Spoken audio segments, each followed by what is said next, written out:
that I knew I was doing something good, but I didn't know how to corral other people who might be like-minded and want to support it. And one day, 3 years ago, I mentioned it in front of a room. And one of my global leaders, only a global leader will say this to you. She said, what gives you the right to take away our opportunity to support such a worthy cause? So, I know when I'm being taught. So I love for Tia Ross to introduce to you the most sacred program that I've ever created and the most important program to me. My son grew up in the program, and in 2 weeks he'll be the lead facilitator teaching the word.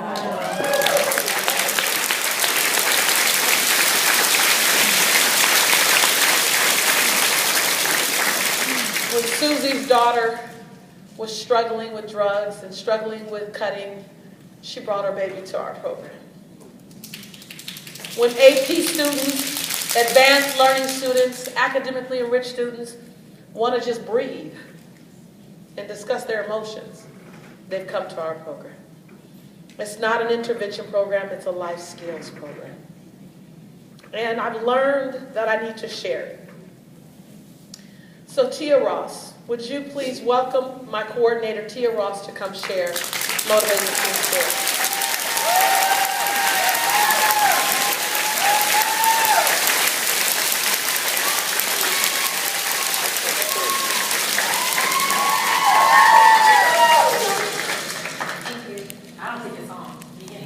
Yes. Okay. I talk loud anyway, so if it's on, I'm sure now you hear me. So I'd like to first of all say to Lisa and everyone in this room, if you thought that the book that you have inside of you and the message that you've come here this weekend or over the next 3 days to perfect and learn how to speak to the masses, if you thought that that was an option, I'm here today as living proof to let you know that it's not an option. It's not an option. It's not an option. It's not an option.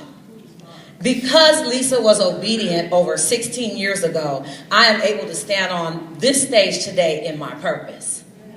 And so many of you have messages inside of you that you came here over the next 3 days to perfect, to get clarity on. And some of you are thinking about, why is it taking you so long to do it? And I'm here today to tell you, get busy, because there are people in the world like myself who are waiting on you. 16 years ago, Lisa birthed this program. 13 years ago, I met her, working here in San Diego with at-risk youth. She changed the life of those youth. I had never seen a program like it before in my life. So we brought her back to the county here in San Diego, and she began by herself to affect change in the neighborhoods here in San Diego. Through that process, she asked me to come on board, and it's been 13 years now that I've been able to walk in my purpose because of Lisa Nichols deciding to be obedient to the message that was inside of her. So thank you, Lisa.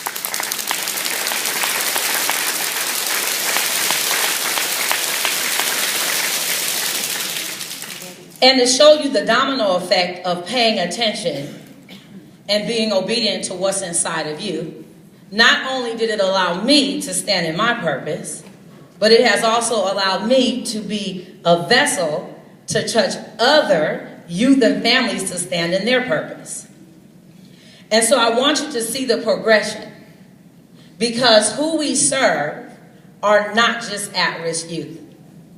Although a lot of at-risk youth come to us and we are very effective in helping those youth, who is also in our room are wonderful families that have parents that love them. Families that are much like the ones that we're looking at right now. Families that come from affluent neighborhoods. Families that have youth that are leaders. And guess what? Those youth who are leaders need the skill to deal with the pressures of life. They need to know how to communicate how they feel inside so that it's not just showing up in their behavior. We actually teach what we call emotional literacy. Our academic system teaches literacies: math, science, English, history, geography. And the one literacy that's missing in our system is emotional literacy. Who teaches you how to deal with the pressures of life? Who teaches you and gives you the skills to deal with the negative chatter inside that tells you, I'm not good at math, I suck at history. See, we were birthed through Lisa to empower youth, communities, parents, teachers, youth advocates,